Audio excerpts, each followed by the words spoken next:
Selamat pagi, Pak. Halo, selamat pagi. Ya, pagi. Iya, Pak, mungkin hari ini kan kita juga lagi membahas soal menagih janji hukum penegakan lingkungan ya. Artinya memang di pemberitaan kemarin kayaknya ada tulisan kita yang memang menyoroti tentang bagaimana penegakan hukum di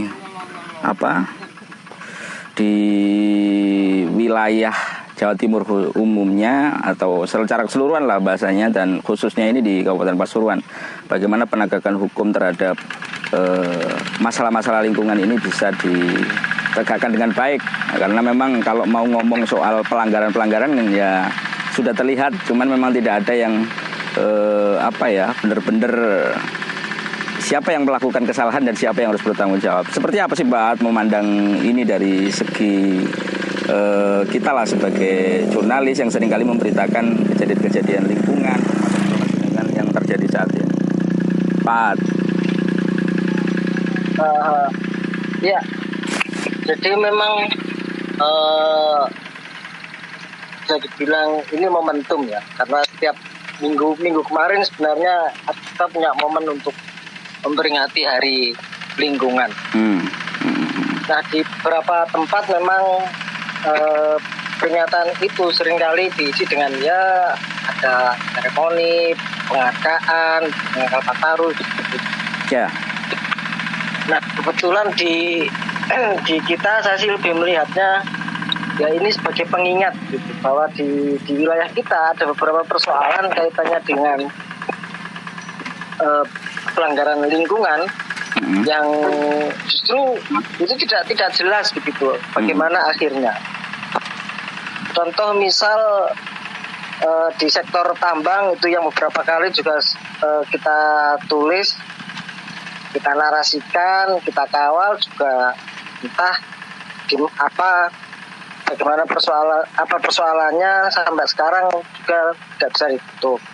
Itu satu. Kemudian di artikel yang sama juga kita sampaikan ada juga kasus pencemaran Kalimbujeng dan juga salah satu perusahaan makanan yang bahkan itu sudah masuk ke kepolisian gitu. Oh ya, pernah dilaporkan dan sebagainya ya, pernah diproses lah.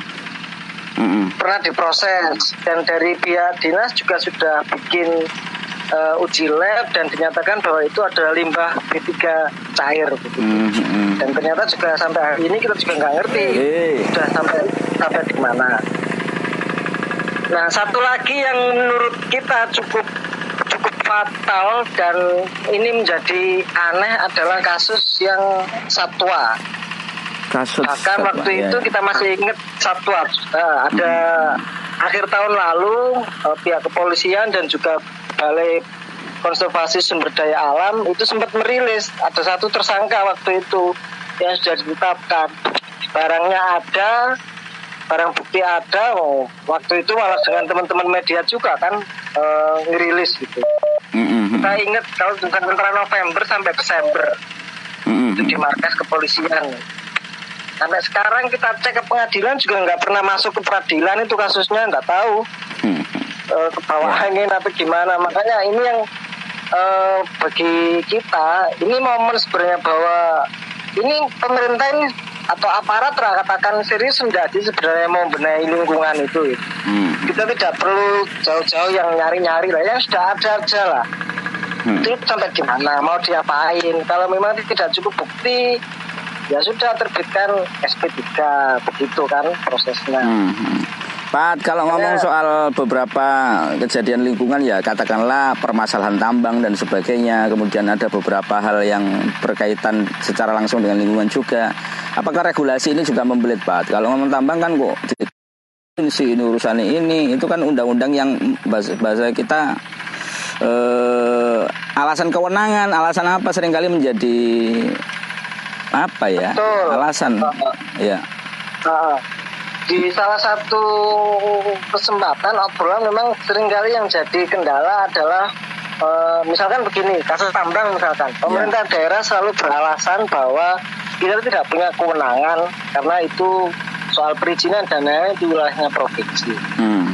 Ya itu betul loh. Tapi persoalannya bahwa itu kewenangan provinsi dalam konteks perizinan ketika tambang itu ada izin. Ya. Misalkan si A mau bikin tambang mengajukan izin ke provinsi, kemudian ternyata izin itu menyalahi, mungkin konteksnya adalah provinsi. Tapi persoalannya kalau itu tambangnya benar-benar bodong, tidak ada izin, itu kan polisi bisa sebenarnya masuk ke sana. Karena yang ini pengalaman kita bahwa seringkali ketika kasus-kasus pidana lingkungan atau pelanggaran lingkungan itu yang terjadi adalah saling lempar, karena memang di regulasi itu ada tiga pihak atau tiga instansi yang bisa melakukan penyidikan.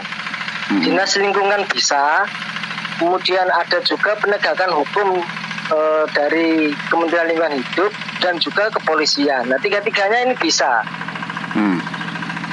untuk melakukan, untuk memproses itu satu. Nah, dan yang kedua untuk pelanggaran lingkungan, terutama yang kaitannya dengan pencemaran, itu sebenarnya kan tidak perlu sampai menunggu dampak. Gitu. Jadi ketika misalkan ada pihak buang limbah sembarangan, itu sudah bisa diproses. Oh ya.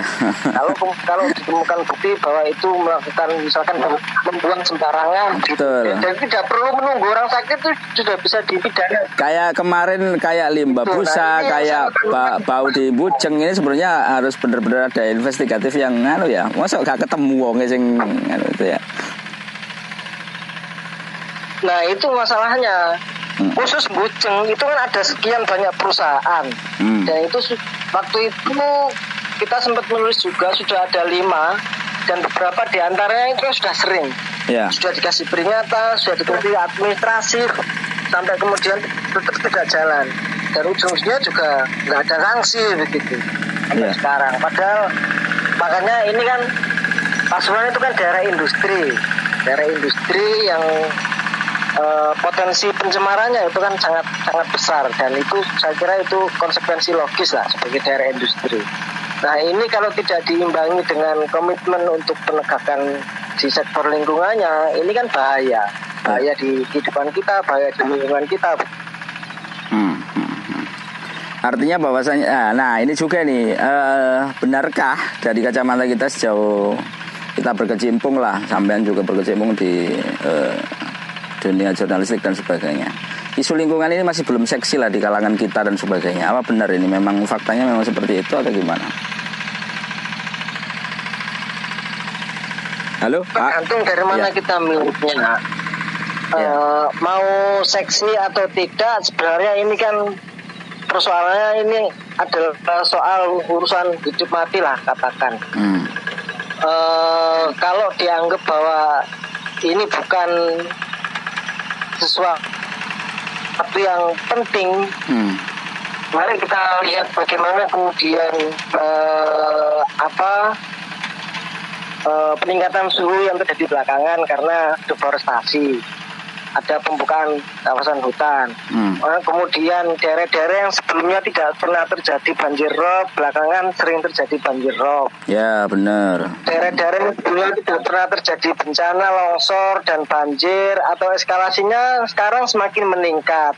Dulu banjir hanya setinggi mata kaki, sekarang selutut atau sampai tinggi dada. Saya kira itu bukti-bukti bahwa hari ini kondisi lingkungan itu sudah cukup parah begitu.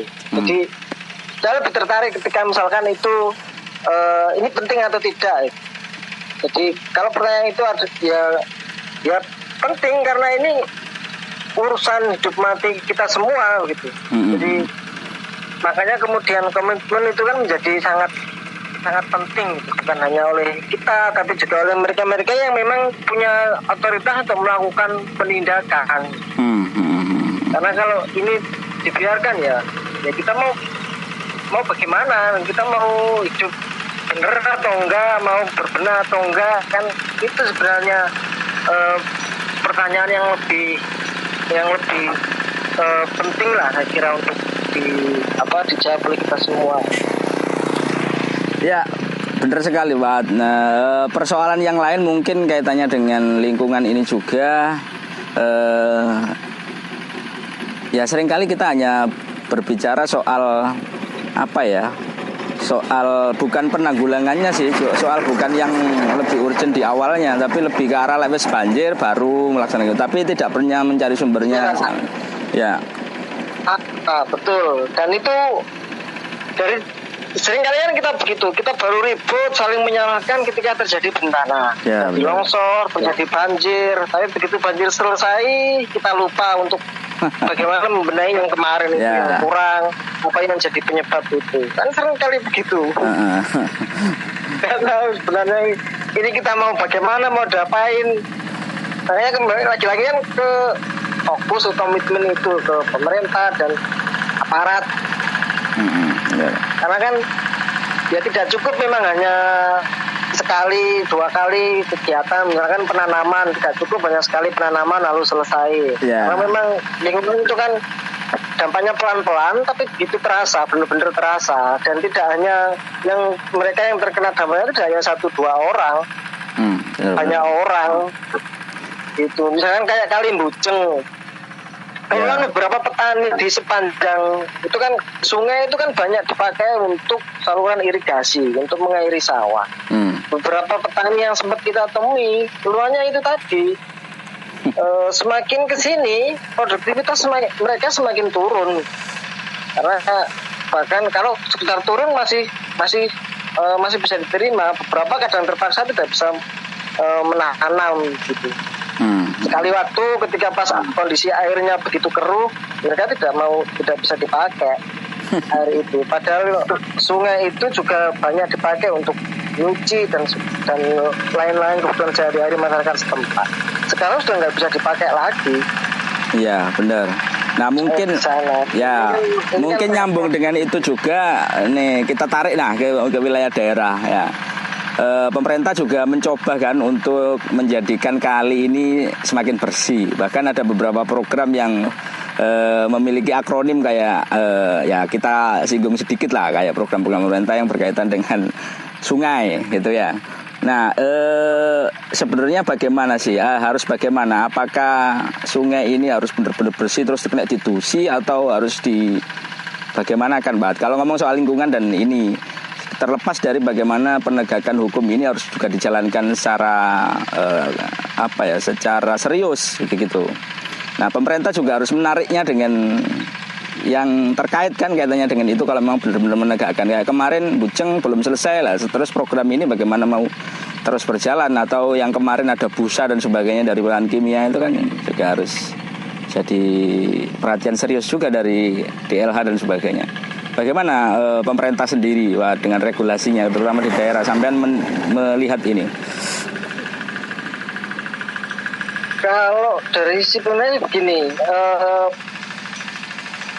belakangan sih memang tingkat kesadaran itu untuk memperbaiki bagaimana kondisi sungainya sudah mulai muncul ya. Sudah mulai muncul. Artinya misalkan baru terbatas pada membuat program, misalkan kemarin kita ingat ada program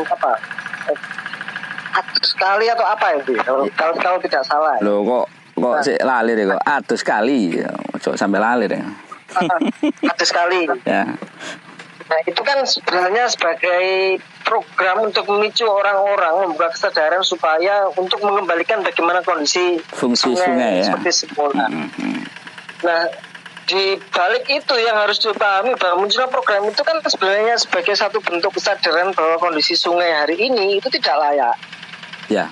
Sungai hari ini itu begitu katakan tercemar begitu, sampai kemudian bikin program untuk supaya orang bisa lagi menikmati sungai dengan atus kali.